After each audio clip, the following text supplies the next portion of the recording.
علامہ doctor Mahmood Ahmad غازی نے مولانا جلال الدین رومی کے حوالے سے ایک حکایت لکھی ہے کہ 5 اندھے تھے اور ان کو پتہ چلا کہ ان کے شہر میں ایک ہاتھی آیا ہے۔ اب وہ بھی اس کو دیکھنے چلے گئے تو ایک نے اس کی کمر پہ ہاتھ پھیرا، دوسرے نے اس کی سونڈ کو پکڑا، تیسرے نے اس کے دانت کو پکڑا، چوتھے نے اس کے پاؤں میں ہاتھ لگایا، ٹٹولا۔ اب جس کے ہاتھ میں اس کے کمر پہ آیا تھا نا تو اس نے کہا ہاتھی ایک دیوار کی مانند ہوتا ہے۔ دوسرے نے جس نے سونڈ پکڑی تھی اس نے کہا ہاتھی ایک سام کی مانند ہوتا ہے لٹکتا ہوا۔ تیسرے نے جس نے پاؤں پہ ہاتھ لگایا تھا، پیر پہ ایسے ٹٹولا تو اس نے کہا ہاتھی ایک ستون کی مانند ہوتا ہے۔ اب ایک لحاظ سے یہ ساری باتیں درست بھی ہیں اور غلط بھی ہیں۔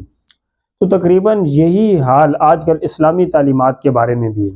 کہ ناواقفیت عام ہے اسلامی تعلیمات سے۔ تو جس بندے کو جو چیز سمجھ آتی ہے وہ اسی کو ہی دین سمجھ بیٹھتا ہے اور اپنی ساری زندگی کے آگے جو فیصلے ہیں وہ اسی پہ کرتا ہے، اور لوگوں میں بھی پھر وہ یہی نظریہ پھیلا رہا ہوتا ہے، چونکہ وہ یہ سمجھتا ہے کہ جو میں نے دیکھ لیا ہے نا، جو میں نے سمجھ لیا ہے، یہ بالکل سچی بات ہے، یہ بالکل ٹھیک ہے۔ حالانکہ وہ ٹھیک نہیں ہوتی، برعکس ہوتا ہے، اس کے غلط بات ہوتی ہے۔ جیسے عام لوگ، کچھ لوگ ایسے بھی ہوتے ہیں جو کہتے ہیں قرآن صرف فرض پڑھ لیں، جی فرض پڑھ لیں، سنت کی ضرورت نہیں، وقت ہو تو پڑھ لیں، ورنہ آپ سنت کو نہ پڑھیں، چھوڑ بھی دیں تو خیر ہے، کوئی مسئلہ نہیں۔ حالانکہ یہ بات غلط ہے۔ دوسرا، کچھ لوگ کہتے ہیں جی قرآن مجید کا ترجمہ پڑھ لو، بس یہی کافی ہے، حدیث رسول تو بہت بعد میں تدوین کی گئی ہے، اس کی ضرورت نہیں ہے، آپ صرف قرآن مجید کا ترجمہ پڑھ لیا کریں، بس یہی کافی ہے۔ اب دیکھیں یہ جو ہے نا قرآن مجید کا ترجمہ، دیکھیں کوئی بھی اس سے منع نہیں کرتا، علماء بھی اس سے منع نہیں کرتے، بلکہ یہاں تو جو لوگ کہتے ہیں نا قرآن مجید کا ترجمہ پڑھ لو، ان کے آپ باتیں سنیں تو وہ سب سے پہلے یہی کہہ رہے ہوتے ہیں کہ جی مولویوں نے قرآن مجید سے دور کر دیا ہے، اور وہ جو پرنٹ چھاپ رہے ہوتے ہیں نا قرآن مجید کا، اس کے اوپر بھی علماء کے خلاف طعن و تشنیع اور طنز ہوتا ہے۔ اب جو لوگ یہ کہتے ہیں کہ علماء نے قرآن مجید سے لوگوں کو دور کیا ہے، تو عقل کے اندھو، علماء نے تو ہر دور میں، ہر دور کے لحاظ سے، ہر زمانے کے لحاظ سے آسان کر کے ترجمہ لکھا ہے۔ اب جو لوگ یہ کہہ رہے ہوتے ہیں کہ یہ مولویوں نے قرآن مجید سے لوگوں کو دور کر دیا ہے، تو ان کو بندہ کہیں، حضرت شاہ محدث دہلوی رحمہ اللہ نے جو پہلا اردو کا ترجمہ لکھا ہے، شاہ رفیع الدین نے، ان سے کہو جی آپ یہ ترجمہ پڑھیں ذرا اردو کا۔ اب وہ نہیں پڑھ سکیں گے، کیوں کہ وہ بہت پرانا ہے۔ پھر حضرت شیخ الہند مولانا محمود حسن رحمہ اللہ نے ترجمہ لکھا، پھر اپنے زمانے کے لحاظ سے دیکھیں مولانا فتح محمد جلندری نے لکھا، پھر اب آج کے زمانے میں آسان ترجمہ قرآن مفتی محمد تقی عثمانی صاحب دامت برکاتہم نے لکھا ہے۔ تو یہ کیوں لکھا ہے؟ اس لیے لکھا ہے کہ عوام کے لیے، کہ عوام اس کو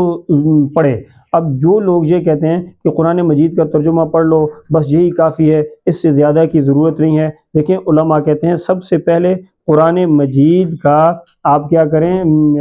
ناظرہ قرآن کریم، یہ قرآن مجید کا بنیادی اور پہلا حق ہے۔ اب جس بندے کو قرآن مجید ناظرہ ہی پڑھنا نہیں آتا، وہ بھلے ترجمہ کرتا رہے، اس کی تفسیر کرتا رہے، وہ پھر ثواب اور اجر کا مستحق نہیں ہوگا۔ اجر کا مستحق وہ تب ہوگا جب اس کو پہلے قرآن مجید کا ناظرہ قرآن مجید اس کا ٹھیک ہوگا، صحیح تجوید کے لحاظ رکھے گا، ان چیزوں کا لحاظ رکھے گا، تو پھر اس کے بعد وہ ترجمہ کسی سے پڑھ لے، تفسیر کسی سے پڑھ لے، تو اس پہ کوئی بھی مذاقہ نہیں ہے، کوئی بھی اس کو منع نہیں کرتا۔ لیکن یہ کہنا کہ قرآن حفظ کرنے کی ضرورت نہیں ہے، یہ کہنا جی اتنا عرصہ ہو گیا تم قرآن مجید پڑھ رہے ہو، تمہیں ترجمہ نہیں آتا، فائدہ کوئی نہیں ہے، یہ کہنا کہ جی اس پہ جو حدیث میں آیا ہے کہ قرآن مجید کا آپ ناظرہ پڑھیں گے تو ایک لفظ پہ 10 نیکیاں ہیں، یہ بھی نہیں ہے، یہ بھی آپ کو نہیں ملے گی، تو یہ فضول باتیں ہیں۔ اگر آپ کو ناظرہ پڑھنا نہیں آتا اور آپ ترجمے سے کام چلا رہے ہیں تو پھر اس پہ آپ کو کوئی اجر نہیں ملے گا، بلکہ الٹا گناہ ملتا ہے اس بات سے کہ آپ جو ہے آپ قرآن مجید کا جو بنیادی حق ہے وہی آپ ادا نہیں کر رہے۔ اور پھر اب دیکھیں صرف اگر قرآن مجید ترجمے کے ساتھ ہی پڑھنا ہے تو پھر اللہ نے تو قرآن مجید میں فرما دیا ہے نماز پڑھو۔ اب نماز کیسے پڑھنی ہے، کب پڑھنی ہے، کس وقت پڑھنی ہے، کتنی رکعتیں پڑھنی ہیں، یہ ساری چیزیں ہمیں کہاں سے ملتی ہیں؟ زکوٰۃ ادا کرنی ہے، اس کا حکم آ گیا، اب یہ کیسے ادا کرنی ہے، کب ادا کرنی ہے، کس طرح ادا کرنی ہے، یہ ساری چیزیں ہمیں کہاں سے ملتی ہیں؟ پھر اللہ رب العالمین نے فرمایا چور کرنے والا مرد ہو یا عورت ہو اس کا ہاتھ کاٹ دو۔ اب ہاتھ کتنا کاٹنا ہے، کب کاٹنا ہے، کس طرح کاٹنا ہے، یہ ساری چیزیں ہمیں کہاں سے ملتی ہیں؟ تو اس طرح کی بہت ساری چیزیں ہیں جو اپنے وقت میں علماء نے، ائمہ مجتہدین نے حدیث سے ان کے مسائل نکالے، فقہ کو مرتب کیا۔ بعض لوگ کہتے ہیں جی امام ابو حنیفہ کی ضرورت نہیں ہے، فلاں امام کی ضرورت نہیں ہے، انہوں نے کیا کیا ہے؟ تو ان ائمہ نے اسلامی قانون کو مرتب کیا ہے۔ جو اسلامی قوانین ہوتے ہیں نا، آج بھی اگر اسلامی سلطنت کہیں پہ ہو تو جو اسلامی قوانین ہیں وہ انہی ائمہ مجتہدین اور محدثین نے مرتب کی ہیں اور لکھے ہیں، اور یہی اسلامی قانون ہے۔ لوگ کہہ دیتے ہیں جی فلاں کا قانون، فلاں کا قانون، فلاں کا قانون، نہیں، ہمارا یہی قانون ہے جو ائمہ مجتہدین نے اور ہمارے اسلاف نے جو لکھا ہے، باقی کسی اور کا قانون نہیں ہے، اور وہ سارا قانون قرآن و سنت کے مطابق ہے۔ اس لیے یہ کہنا کہ صرف قرآن مجید ترجمے کے ساتھ پڑھ لو تو آدمی کوئی بات نہیں، آدمی بالکل ٹھیک ہے، یہی پڑھنا چاہیے، باقی کسی کی بات نہیں سننی چاہیے، تو یہ ساری باتیں یہ بہت بڑی جاہلانہ باتیں ہیں، اور یہ بذات خود ایک گمراہی کی باتیں ہیں۔ واقعی حدیث رسول کا مفہوم ہے کہ بہت سارے بندے قرآن مجید کی وجہ سے وہ